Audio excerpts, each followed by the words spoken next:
welcome back to episode 33 of the MAINcast, presented by the Maine and the city of Santa Clarita. My name is Calliope, and I'm one of the co-hosts of the festival. The MAINcast Interview show is part of all of the online shows we do through the Maine, and for the next 2 weeks, we will be featuring plays within our One Story, One City festival in conjunction with the Santa Clarita Public Library, and this year's theme is food.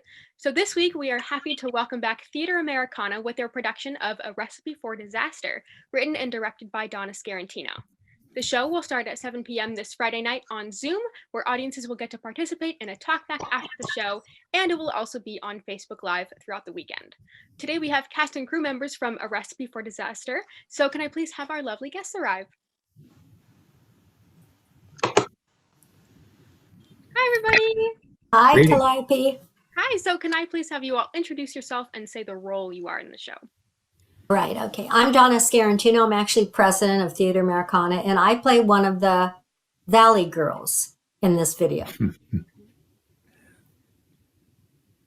Mary Ellen Gridley. I'm on the board of directors for Theatre Americana, and I play the teacher. I'm Bill Brunold. I am on the board of directors for Theatre Americana, and I'm not in this particular production. Hello, I'm Scott Brown. I'm technical director. Lovely. So it's so wonderful to see you all again. We had you in one of our other festivals. So lovely to have you all back. Do you want to talk to us a little bit about your show? Yeah, I think what we wanted to do is something really fun, and sometimes you just have to get a little bit crazy during tough times. And so we decided we would go back to high school and create some characters in a classroom. The most comfortable for us were the Valley Girls and the Surfer Dude characters. And so it's actually a home economics class. And the recipe for disaster is certainly going to be revealed in the 2 days that we attend Mrs. Dramamine's class. So she has a class full of students that have absolutely they are clueless. I mean clueless. So you all did, you just like as I mentioned, you all were in SOS 2 with us last fall. So, of course, we're thrilled to have you back.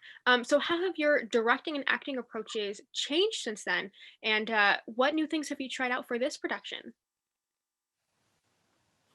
Well, as far as directing it goes, I've worked with the members of Theatre Americana and the actors for an awfully long time, and they're very easy to direct at this point because I know their capabilities and where their strong points lie. But the one thing that we were able to do this time was collaborate with the theater company in Colorado. And so that was really cool for us. We have one actress from the theater company joined us on this video, and it was very, very exciting to have her aboard. We just enjoyed the different talent perspective that she brought to the video. So that was a great aspect of the video, that we were able to collaborate outside of California. Oh my gosh, that's awesome. And I think from an acting perspective, we've learned a lot too in working with this medium, which is so different for all of us. And it drives Scott a little crazy because our internet are all different and the timing of things is often thrown off because of that. So we've learned to kind of roll with that a little bit, and also to use our characters from an upfront and close personal perspective more than from a stage perspective. So that's been fun. Scott, do you want to talk about the differences that you've done for this one? Yes, okay. For this, because we're doing this in a recorded format versus live, we did have the opportunity to work on stuff and sort of fine tune it to work through. So In a couple cases, we did a couple of takes, like with Mary Ellen's Open, for example. We did a couple takes on that, and we took the better of the two because, again, of those internet glitches, so we have a little more choices there. In one way, it's easier doing the recording because then we can look at it and see what looks really good. On the other side, doing it live, it is what it is.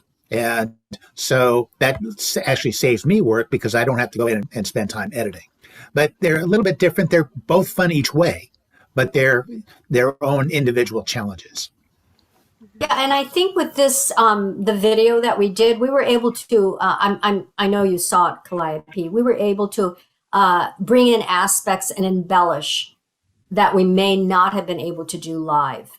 So I think it was easier for us because most of the cast that was performing, we didn't have the sound effects in there, like the school bell ringing and the timer going off for the meatloaf to be done. And so they were kind of winging it. And then Scott had to go in there and put all that in. But it was kind of cool because we were able to embellish it, which I think really the whole component of it made it much more interesting. And speaking of embellishing, one of the other things we're able to do is put in what the industry calls B-roll, some establishing shots. So that sort of set up our surfer dudes, our valley girls going shopping, something like that. So that added a different level, a different perspective. So that was really nice. Plus, it allowed us to transition between each of the two class days. And one other thing you may notice is, unlike a regular gallery type view from Zoom or other systems like that, we were able to actually get two different segments. One portion with the whole class, another portion with Mary Ellen in different sizes. So in editing, we can actually change that. So that actually gave us some more flexibility on what we could present. Mm-hmm. I really like that you featured the teacher because that way we can we always have her in our frame, and then the students can be a bit smaller, and it also sets the stage a little bit more. So I really like the way you did that. So Donna, we are doing this show with One Story, One City, and the theme this year is food. Can you talk to us about how you fit this show into that theme? Well, we've been doing these little video projects for a while, and we took every subject we could think of in high school, and I wrote and we acted it out. And so we've gone through several subjects, and home economics was one of them, of course, And so when you contacted me and you said that the theme would be food, I thought, well, hey, that's perfect. The home economics segment, I had to rewrite some things, but the segment itself the template was there. So it was easy for me to write in the dialogue that fit in with the theme. So I just made it geared more toward food. They do a food budget. They do a food budget. They stock their pantry, with the most bizarre things. So I was able to just kind of switch it up, and I enjoyed it. So yeah. We've done One City, One Story for the City of Pasadena Main Library for about 2 or 3 years now. We've done their theme based on the books. Mm-hmm. So. Yeah, I love that. I only heard of that festival this year, and I think it's so wonderful that the library put something on that the theater can, contribute to. So I think exactly, that's so fun. Great job. Yeah. So Mary Ellen, you played the teacher for the show. Do you have experience as a teacher, or where else did you get inspiration for this role? I have not had experience with a teacher, but I had to go back to my high school annual and look up Mrs. Potter before I did this. And really, Miss Dramamine is a combination of my home economics teacher, Miss Potter, and Lucille Ball, because other than the pratfalls, she pretty much does everything wrong. Like Lucille Ball did. So it was loads of fun to play her. And for those of us who lived through home economics and actually enjoyed it, it was really kind of a fun theme to work with. Mm-hmm. Yeah, when I was in middle school, we didn't have home economics class. Like the closest thing we had was like a culinary class. But I like this play because I get to see what it was like, for having that home ec class because we don't have them anymore, and I don't think they have them Oh, anymore don't either. judge it by us. Yeah, whatever you do. Don't judge it by us. Yeah, Donna, when you were writing this play, It actually was a I good think class. I think we're a teacher's worst nightmare is what we Yeah, yeah. and she yours. were. Yeah, Donna, when you were writing this play, did you get inspiration from a previous home ec teacher that you had?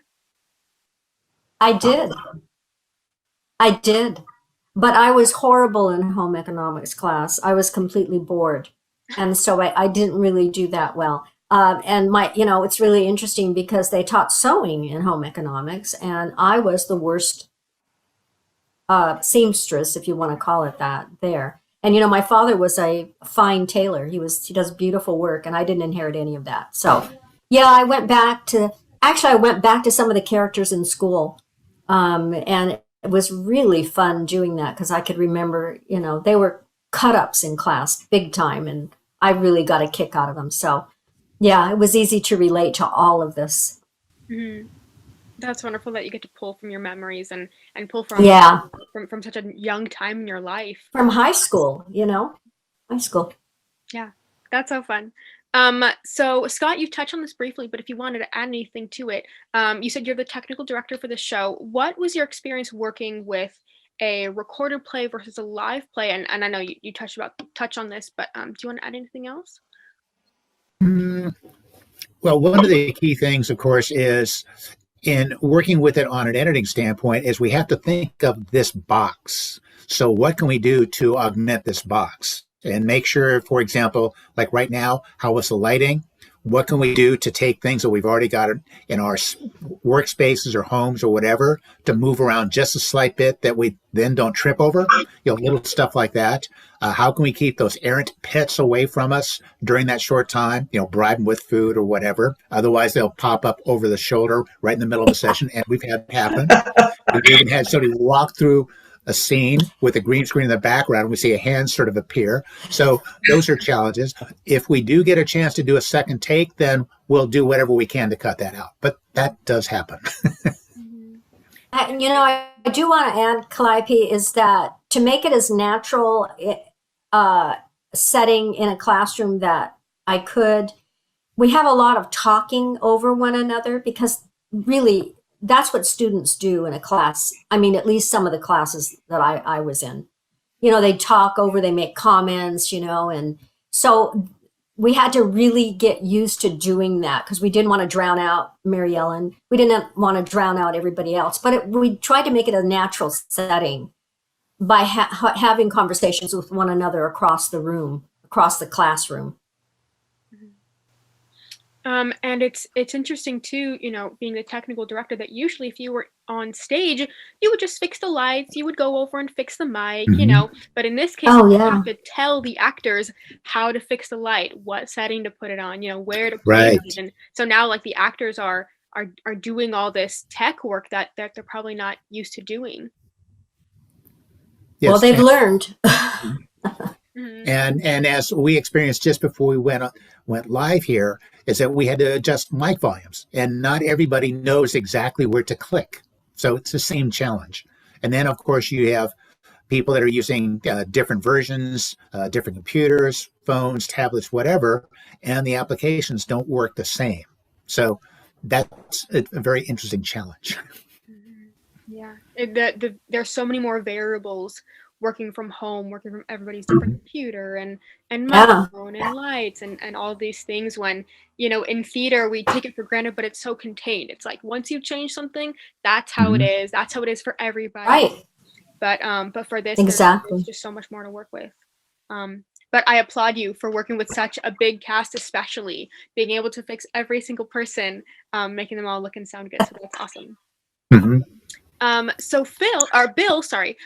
Bill, you were in the last show with us, but you're not in this show, but you are part of Theatre Americana. Can you tell us about Theatre Americana's mission and how you guys support your members and help them stay engaged in activities and stuff?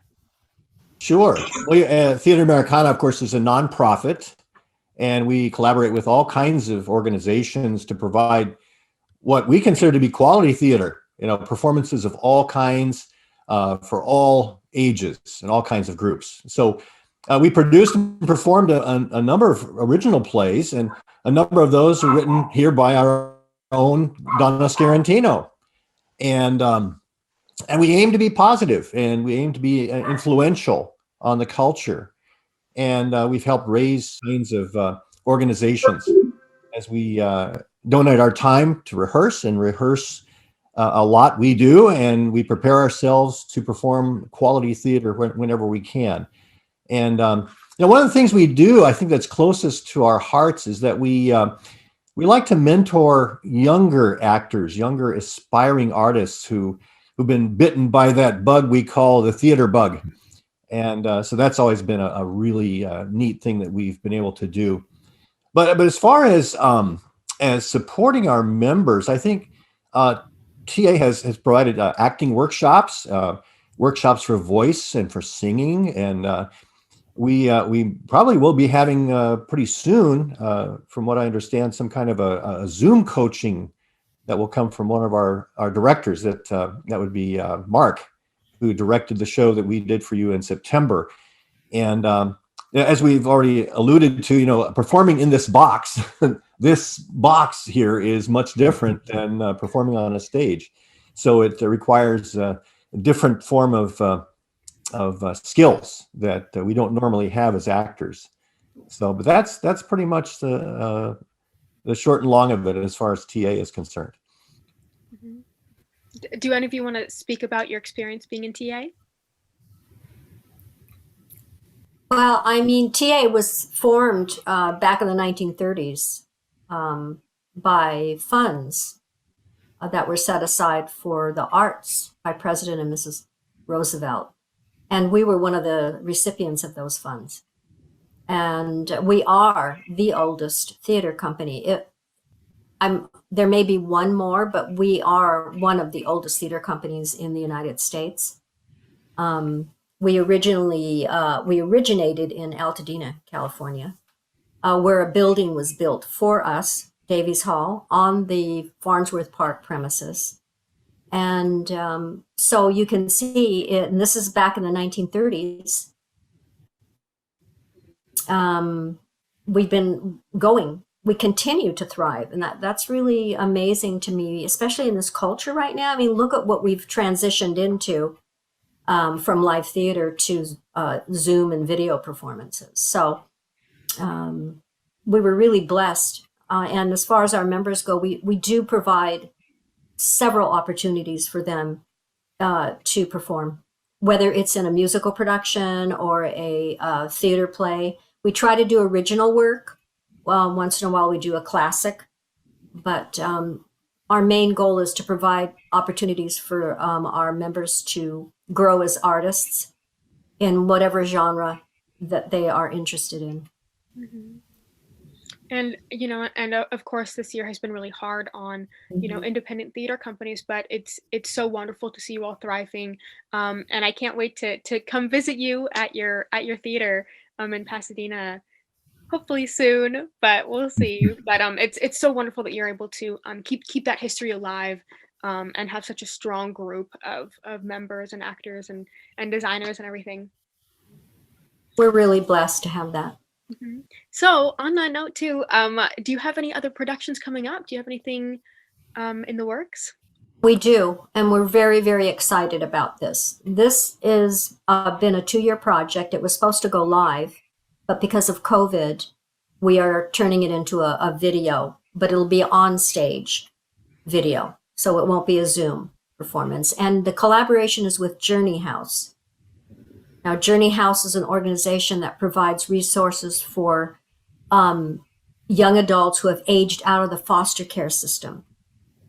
And they offer them opportunities and guidance in their young adult lives, because at that point, they don't have the system to support them after age 18.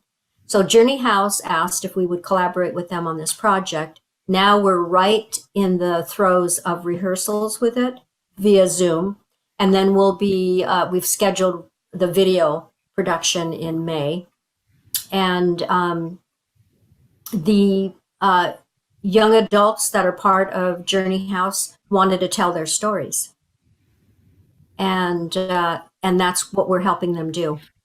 We were privileged to work with these young adults who have gone through so much in their lives and come out on the other side. So that video production is slated to debut on May 29th.